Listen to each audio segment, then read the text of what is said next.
কুমিল্লায় বন্যার পানি কমলেও কমেনি ক্ষতিগ্রস্ত এলাকার সাধারণ মানুষের দুর্দশা। তাদের অভিযোগ, পুনর্বাসনের জন্য সরকারি বেসরকারি সহায়তা এলেও বন্টন করা হচ্ছে না সঠিকভাবে। এদিকে বেড়িবাঁধের ভিতরে ক্ষতিগ্রস্তদের সরকারি সব সহযোগিতার আশ্বাস দিয়েছেন মুরাদনগর উপজেলা প্রশাসন।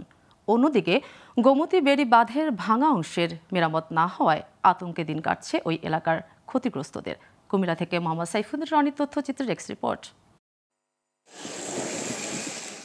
ভয়াবহ বন্যার ক্ষতি এখনও কাটিয়ে উঠতে পারেনি কুমিল্লার ক্ষতিগ্রস্তরা। স্মরণকালের ওই বন্যায় সরকারি বেসরকারি ত্রাণ জীবন বাঁচায় তাদের। এরপর শুরু হয় লড়াই করে ঘুরে দাঁড়ানোর সংগ্রাম। সরকারি হিসেবে এ জেলায় ক্ষতি হয়েছে 1084 কোটি টাকার বেশি। তবে বানভাসীরা বলছেন ক্ষতির পরিমাণ আরও অনেক বেশি। এখন এ জেলায় আসছে ক্ষতিগ্রস্তদের পুনর্বাসনে বিভিন্ন সাহায্য সহযোগিতা। সরকারি বেসরকারি বিভিন্ন সংস্থার পাশাপাশি অনেকে সাহায্য করছেন ব্যক্তিগতভাবে। সহযোগিতা করছে ছাত্র ভাইয়েরা এবং যে যেখান থেকে খানার কোনো অসুবিধা নেই, কিন্তু আমাদের যে ঘরবাড়ি ভেঙে গেছে, আমাদের তো এই ঘরবাড়ির কেউ আর দেখলো না, চাইও না। আমরা তখন কি কষ্টে আছি আপনারা নিজে অনুভব করতে পারেন। খুব আমরা কষ্টে আছি। ক্ষতিগ্রস্তদের পুনর্বাসনে সহযোগিতার পরিমাণ যথেষ্ট হলেও অভিযোগ উঠেছে সঠিক বন্টন নিয়ে। বঞ্চিত হচ্ছেন অনেক ক্ষতিগ্রস্ত পরিবার। 5টা ফালা ভাঙছে, 5টা ফালার ভাঙা পরে বাঁশের ফালা লাগাইয়া রাখছি, কিন্তু আমি কোনো কিছু পাইনি। যারা ঘরের টাকা পাইতে আছে তারা সবসময় পাইতে আছে, যারা ঘর পড়ছে আর অন্যরা জানি পাইতে আছে না, অন্য ঘর নষ্ট হয়েছে এটি দেখে না।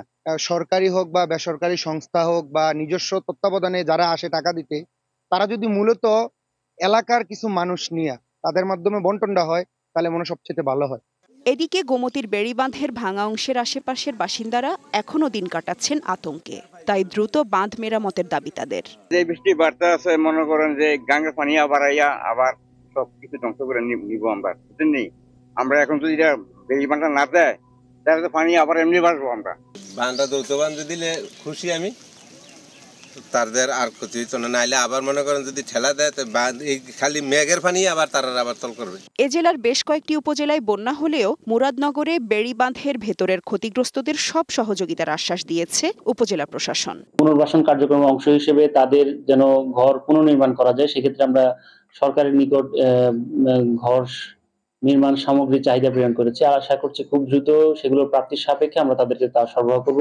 বন্যার ভয়াবহ ক্ষতি কাটিয়ে উঠতে দ্রুত পুনর্বাসনের সহায়তা সহ দ্রুত বাঁধ মেরামতেরও দাবি দুর্গত এলাকার ক্ষতিগ্রস্তদের। Global television news desk.